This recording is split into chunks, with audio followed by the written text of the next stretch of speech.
sakit gini, minta bagian. Mana berbakti sama orang tua, bohong. Pejiratan nantinya di alam sini tuh lidahnya sama perutnya bakal meledak tuh, perutnya pejirat tuh.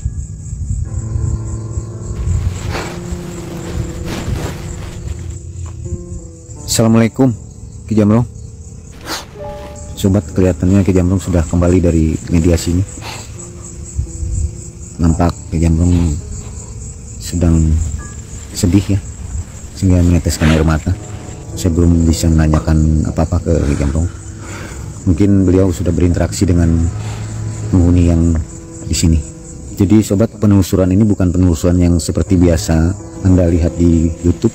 Ki Jamrong benar-benar melakukan interaksi atau meminta izin kepada penjaga di dunia gaib mengenai azab kubur.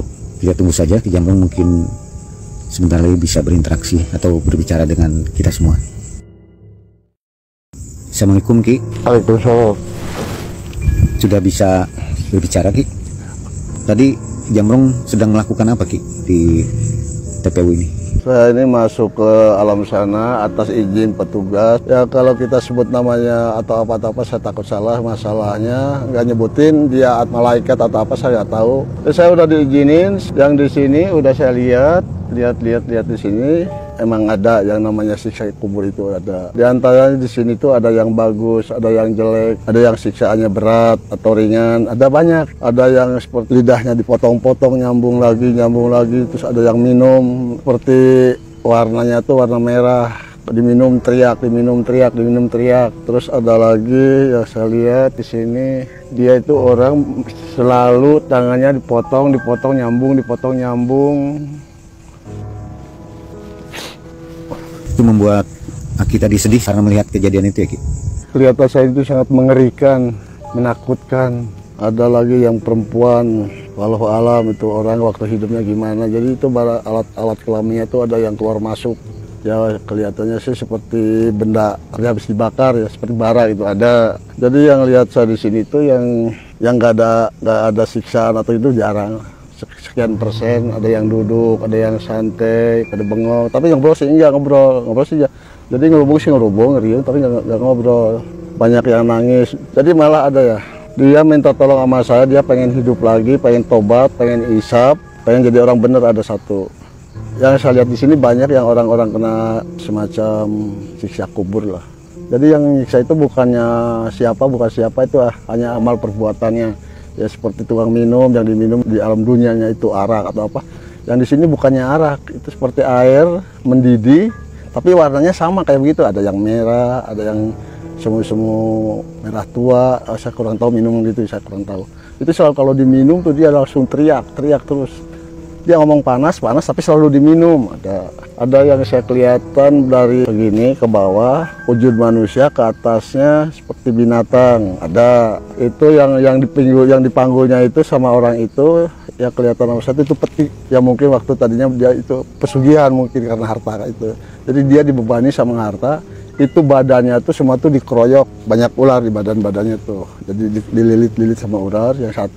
Yang satunya itu monyet jadi sebangsa kera gitu ya, ke bawahnya manusia, ke atasnya kera. Itu sama manggul-manggul peti begitu, manggul-manggul peti. Jadi itu tergantung amal perbuatan kita waktu di alam kasar ini.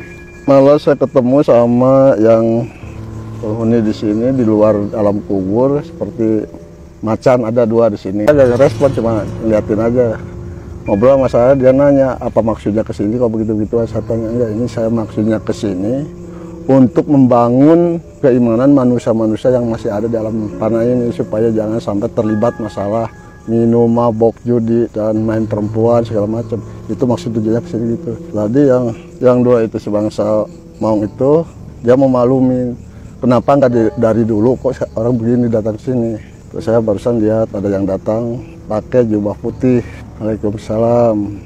Dia menyarankan kalau bisa kalau bisa itu kita jangan mengikuti arah-arah yang tidak benar seperti mengantar hawa nafsu ke duniawian, ke perempuan atau segala macam. Haruslah kita jangan terlalu diumbar, ya, harus dicegah, harus ada batasnya. Ini yang saya ceritain ini yang ringan-ringannya, bukannya yang berat ya seperti begini, begitu itu kelihatannya terlalu sadis, terlalu kejam gitu ya. Kita yang diceritain itu hanya yang ringan-ringan. Lebih dari itu juga ada banyak, seperti badannya dicincang, nyambung, cincang nyambung, perutnya besar, pecah, meledak, nyambung lagi itu memang banyak yang saya kelihatan. Tapi yang anehnya ngaku-ngaku orang Islam, anehnya kenapa yang sholat bisa dihitung, yang lagi ngaji bisa dihitung. Terus sekarang dari sana juga ada yang datang jubahnya jubah hitam.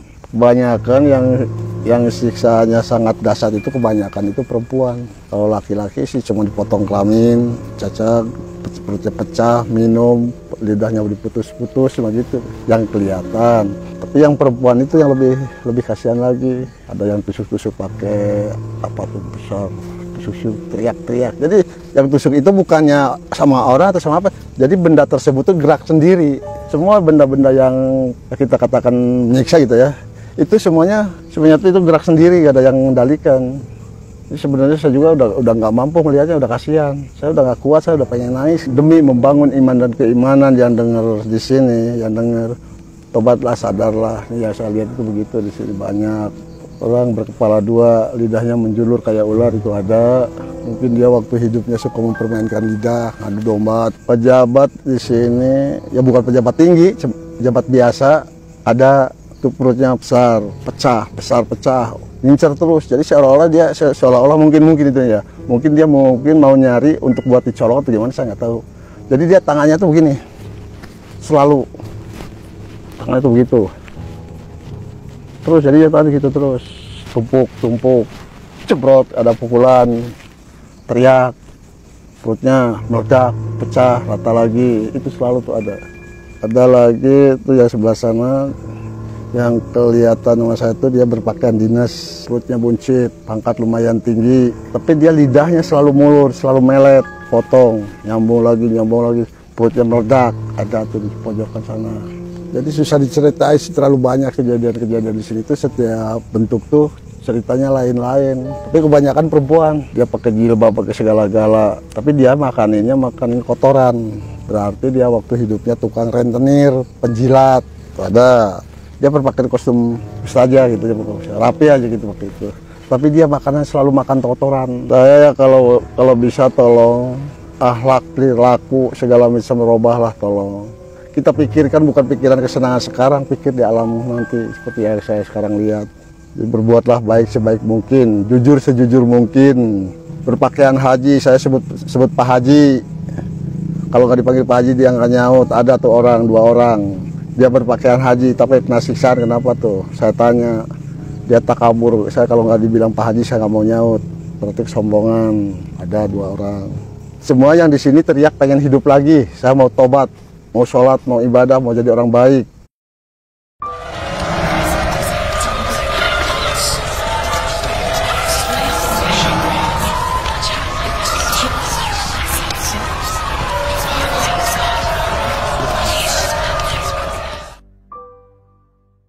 Niat kita ibadah jangan pamrih, kita lari ke masjid, supaya saya sebut orang ahli masjid. Tolonglah perbaiki iman dan keimanannya, jangan takabur dengan posisi keadaan masalah materi. Ingatlah, kalau saya ceritain ini saya udah gak kuat, terus terang aja, saya udah gak kuat. Jadi yang saya lihat itu semuanya itu sakit, menyakitkan, menyedihkan, penderitaan. Saya belum lihat ke belakang, saya di sini aja udah. Ki, boleh tanya sedikit Ki? Jadi Ki, kalau mereka ini yang sedang disiksa kubur ini, kalau ada doa dari keluarganya atau dari seperti yang kita tahu dari anak soleh, kalau yang bisa menentukan meringankan beban yang penderitaan di alam keabadian, nomor satu dia berdoanya benar-benar berdoa, benar-benar dianya ikhlas, benar-benar dianya soleh, benar-benar dianya suci batinnya, bukan suci jiwa badannya, bukan.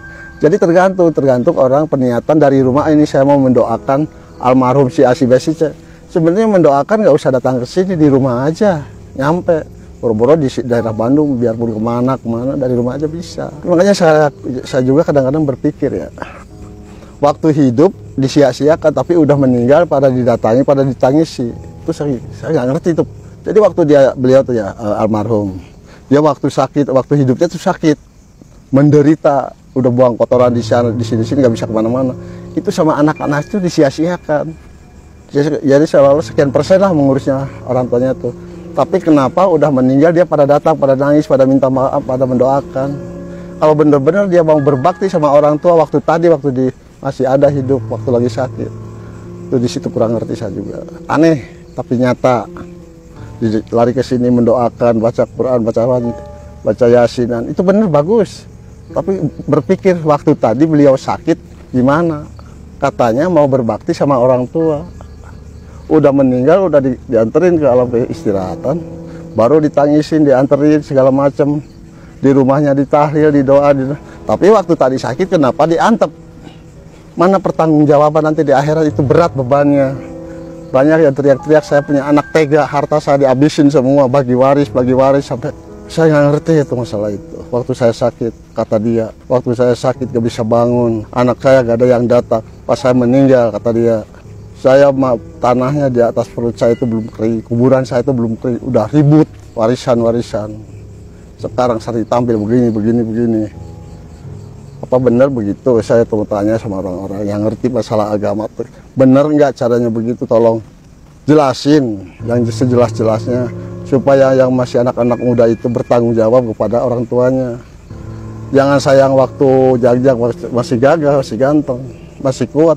Tapi kalau keadaannya lagi begitu, seperti udah sakit atau itu, mana tanggung jawab? Yang tanggung jawabnya siapa? Pembantu. Mana berbaktinya seorang anak pada orang tua? Itu bohong semuanya. Karena harta udah meninggal, warisan saya segini, ya saya segini, formalitas saya bawa ke rumah sakit gini, minta bagian. Mana berbakti sama orang tua? Bohong. Penjiratan nantinya di alam sini tuh lidahnya sama perutnya bakal meledak, perutnya penjirat begitu. Si orang ini tuh, jadi dia punya pikiran bahwa saya ini, kata dia, saya ini waktu hidupnya disia-siakan sama anaknya, tapi kalau udah ke sini dia hartanya pakai rebutan warisannya tuh. Jadi yang ada di sini gak tenang, masalahnya di sini gak senang karena teguran dari Allah itu dikarenakan nggak bisa mendidik keluarga, kurang didikan agama. Emang artinya biar pinter baca Quran itu memang pinter, doain bacanya ini dia ngerti, tapi nggak tahu isi maksud tujuannya. Yang kena tuh orang tua. Kalau bener sayang sama orang tua, benerlah berbakti. Waktu hidup udah meninggal cukup sama air dianterin, didatangin, kasih air, kembang apa, itu kebakalan bener. Doain di rumah. Kalau kangen datang istirahatan, gak masalah, gak apa-apa. Jaroh, mengingat. Ini makanya yang di sini almarhum di sini dibentuk begini itu maksudnya apa? Ini tanda jasa bahwa kita ini punya orang tua. Jadi nggak diratain ya. Sengaja, oh ini turunan ini. Jadi anak cucunya tuh tahu bahwa saya ini punya keluarga. Maksudnya begitu. Jadi bukan ini untuk digini-gini, bukan. Ini hanya sebagai tanda pengingat maksudnya sih. Jadi kebanyakan salah guna. Astagfirullahaladzim. Udah.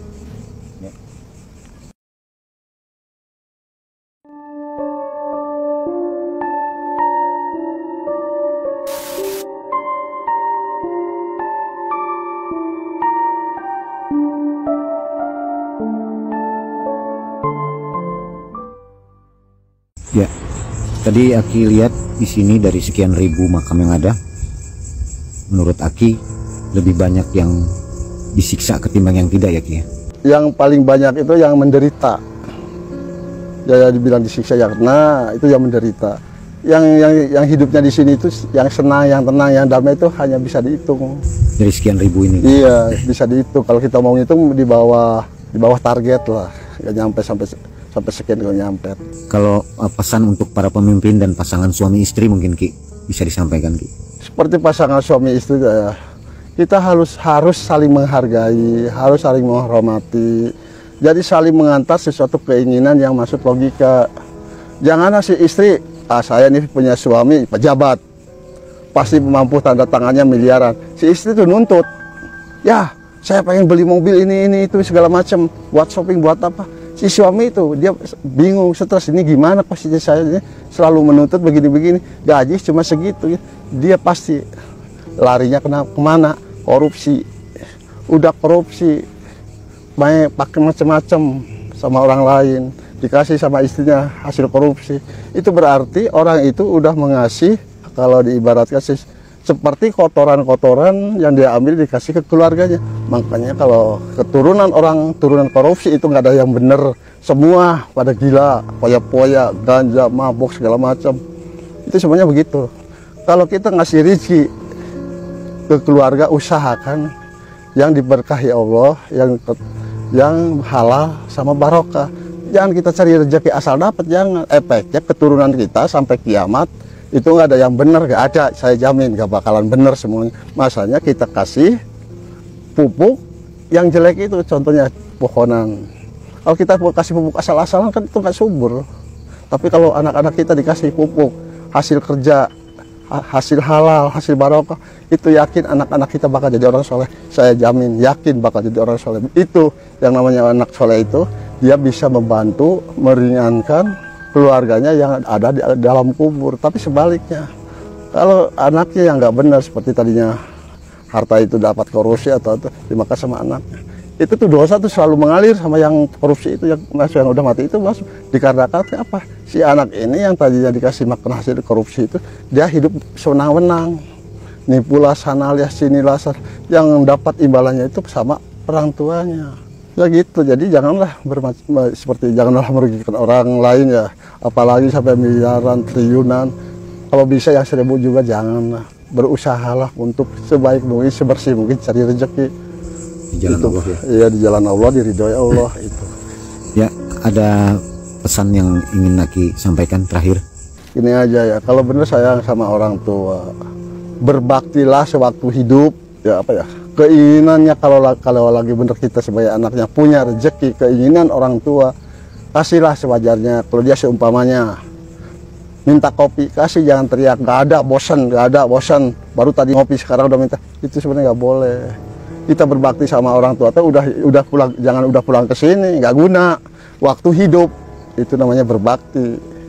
Yang udah begini didatangin ngaji itu memang bagus. Tapi waktu beliau masih hidup, masih sakit, kok disia-siakan, itu salah. Kalau kita pengen berbakti sama orang tua selagi hidup, kalau udah begini sih udah, kita kalau mau datang-datang, kalau enggak masalah.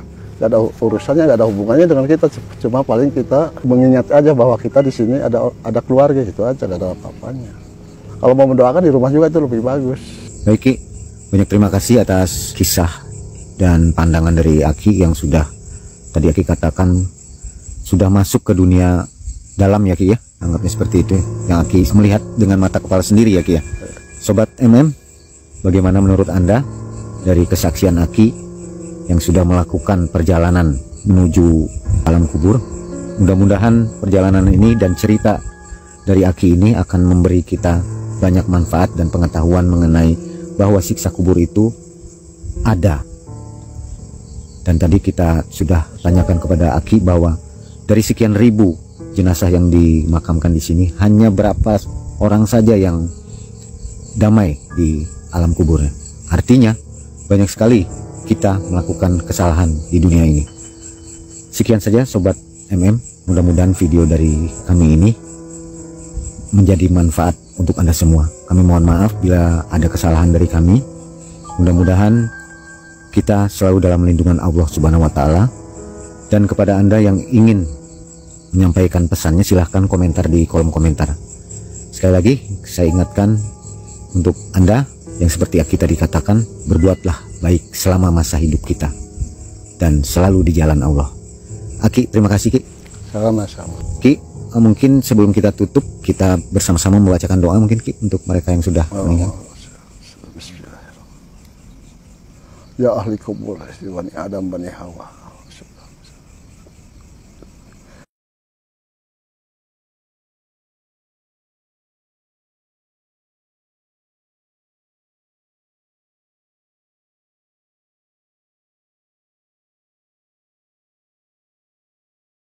Rabbana atina fid dunya hasanah wa fil akhirati hasanah wa qina adzabannar. Wabillahi taufiq wal hidayah. Wassalamualaikum warahmatullahi wabarakatuh.